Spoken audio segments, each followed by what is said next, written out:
Hola, ¿qué tal? ¿Cómo estás? Bienvenida, bienvenido. Yo sé que me he tardado en volver a subir videos del último que fue trastornos depresivos a este que es tipos de trastornos depresivos. Ha pasado como 15 días, 3 semanas. He estado haciendo varios ajustes en la vida cotidiana, ya saben.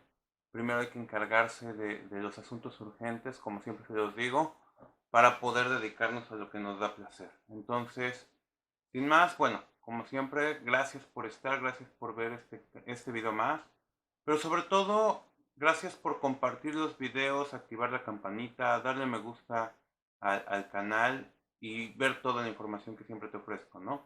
Es muy rico que recibo cotidianamente tus mensajes, tus preguntas, hasta tus bendiciones, y eso es algo que me llena, me satisface y te agradezco plenamente, ¿no? Entonces, vamos a seguir haciendo esto, vamos a seguir como siempre. Ya sabes, si tienes una pregunta, por favor, no dudes en ningún momento de hacerla.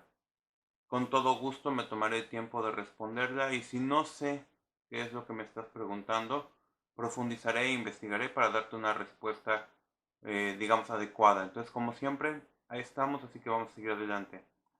Con respecto al tema de depresión, de trastorno depresivo, como ya habíamos dicho, el trastorno depresivo se usa como nombre genérico a varios subtipos de síntomas y trastornos.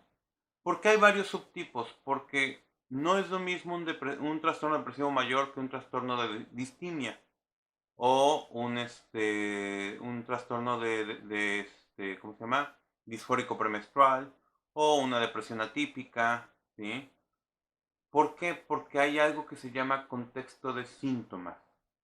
Para entender esto, y es justamente aquí donde viene la parte de diagnóstico, que todo el mundo se hace bolas, donde todo el mundo se complica.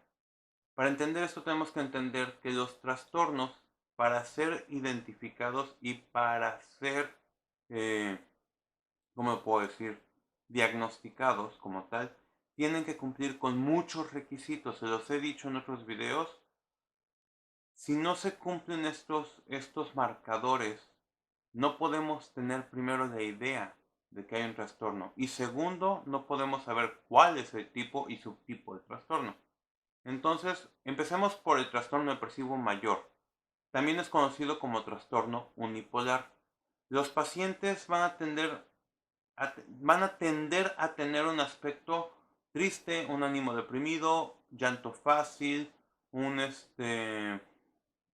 ¿cómo puedo decir?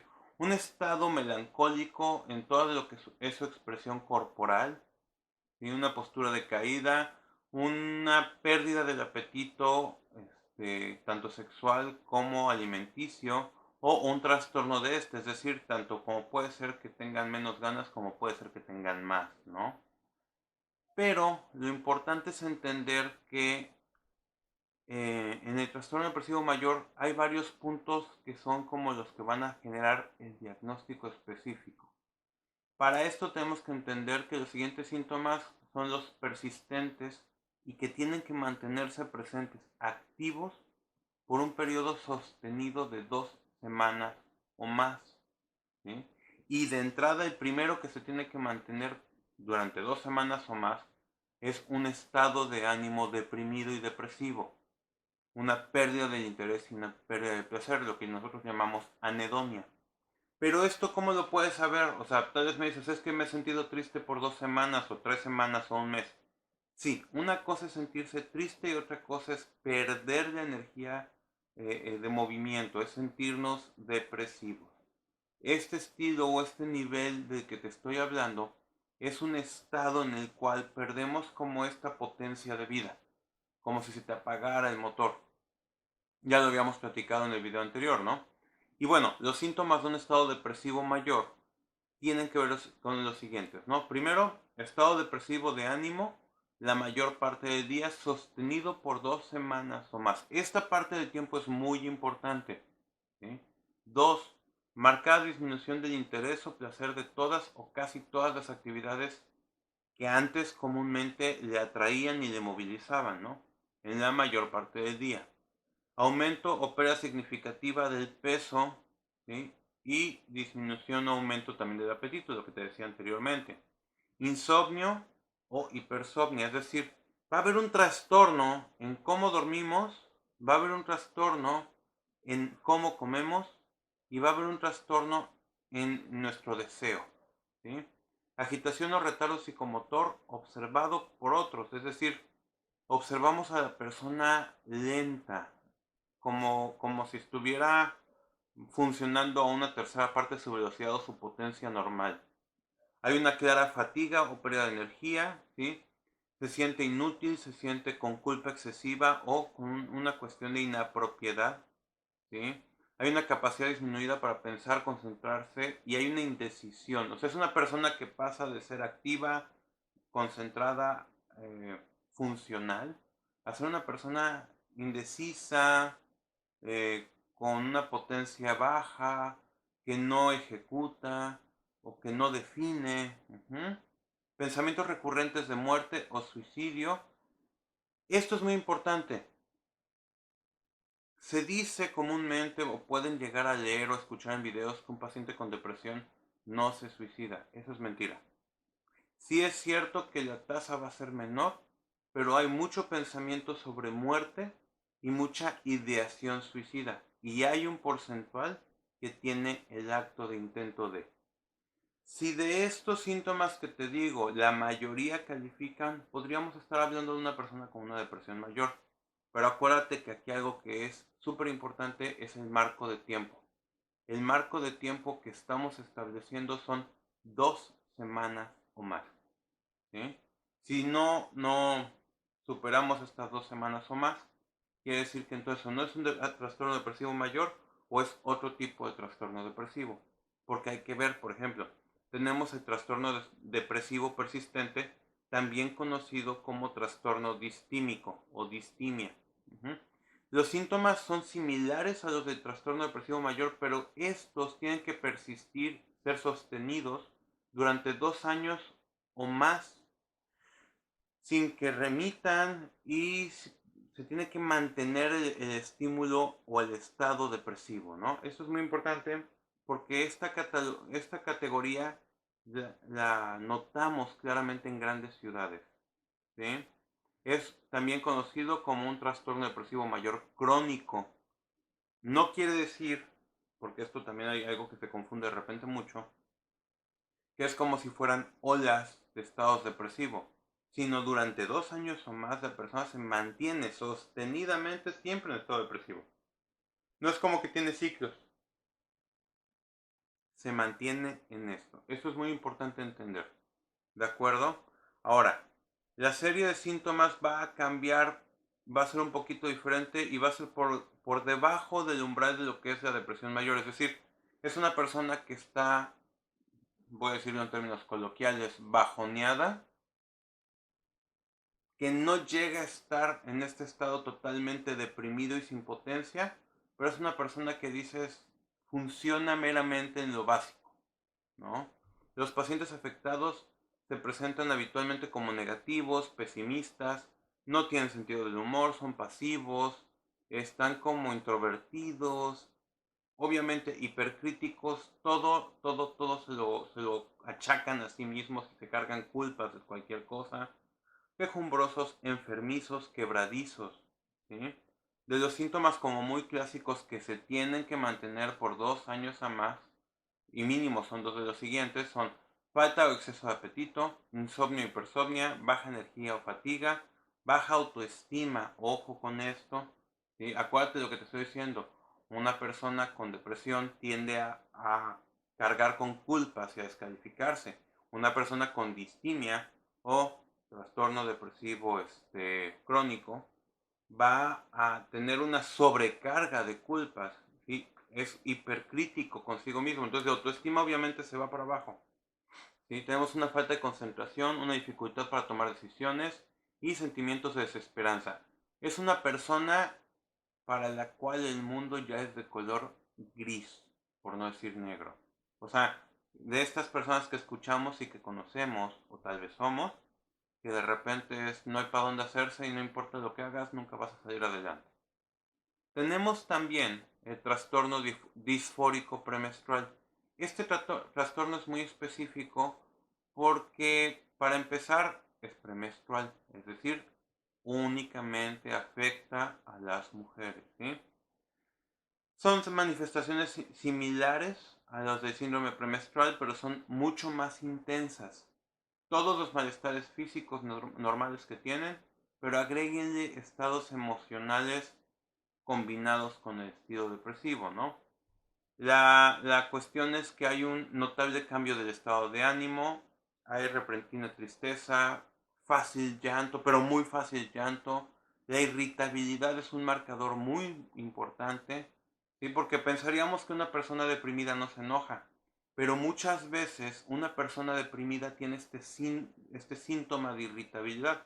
De hecho, algo muy común es que en adolescentes y hombres uno de los síntomas a buscar para diagnosticar un trastorno depresivo es que sea irritable, porque acuérdense que no todos tenemos la misma o el mismo manejo, la misma educación emocional. Entonces muchas veces el hombre responde de forma irritable a los estímulos de tristeza, ¿sí? Un estado de ánimo depresivo, una sensación de desesperanza, un pensamiento de desvalorización personal y hay una marcada ansiedad y tensión o nerviosismo. En el trastorno disfórico premenstrual también podemos encontrar presente alguno de los siguientes, ¿no? Una disminución del interés en las actividades habituales, hay dificultad para concentrarse, baja energía o fatiga, marcado cambio en el apetito, es decir, tendemos hacia los atracones o a la anorexia casi casi, ¿no? Hipersomnia o insomnio, sentimiento de que las cosas lo superan o que están fuera de control, síntomas físicos tales como la hipersensibilidad en las mamas o hinchazón, dolor articular o muscular, distensión abdominal y o aumento de peso. Todo eso es el trastorno disfórico premenstrual. Si te fijas, te estoy dando una lista casi como receta de cocina para que me digas cuáles son los síntomas que tienes. Acuérdate que si de alguno de los trastornos que te he dicho, la mayoría los tienes, hay que poner atención y hay que hablar con tu psicólogo clínico favorito, es decir, MOA, o tu psiquiatra, para que haga una valoración correcta y adecuada.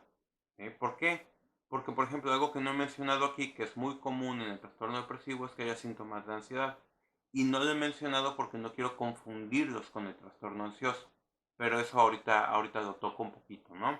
Otro trastorno que tenemos, bueno, está el trastorno depresivo atípico, donde se combina con algunas especificaciones mixtas, es decir, lo que te decía ahorita. Algunos trastornos depresivos se combinan con ansiedad y entonces tenemos el trastorno depresivo de angustia con ansiedad, donde los pacientes se sienten menos tensos e inusualmente inquietos, tienen dificultades para concentrarse porque se preocupan o tienen miedo de que algo terrible pueda pasar. Es decir, su depresión o su estado depresivo es también con una carga ansiosa.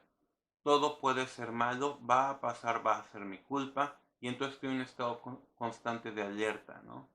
Hay un trastorno, un contexto depresivo de melancolía, donde el paciente pierde el placer en casi todas las actividades, no responde a los estímulos habituales placenteros y puede sentirse abatido o desesperanzado. Se puede confundir fácilmente con la distimia o puede ser concomitante con ella. Y hay trastornos depresivos con características mixtas, los cuales pueden ser combinados con dos o tres síntomas del ámbito maníaco o del hipomaníaco. Pero bueno, eso ya será cuando hablemos de otros contextos, ¿no?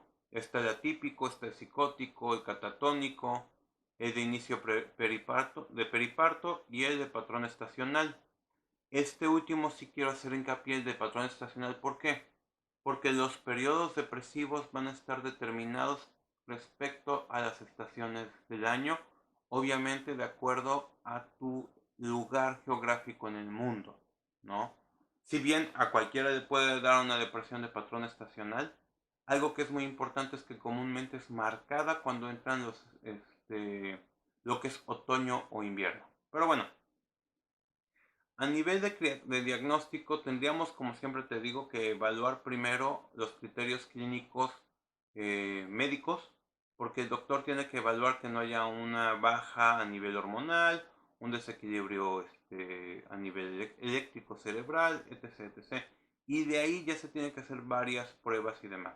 Ya te estaré hablando un poquito más en otros videos sobre cómo se hacen los diagnósticos adecuados. Por aquí yo creo que es buen momento para terminar el video y sobre todo recordarte, si tú eliges atenderte, búscate a un profesional de la salud, búscate a alguien certificado. Justo esta semana he tenido, bueno, la semana pasada, tuve varios acercamientos con diferentes pacientes nuevos que llegaron a un estado muy crítico y muy negativo de su autoestima y de su valor personal por haber ido a atenderse con, ¿cómo puedo llamarle? Desde la bruja hasta la persona que decía que podía hacer clarividencia, ¿no?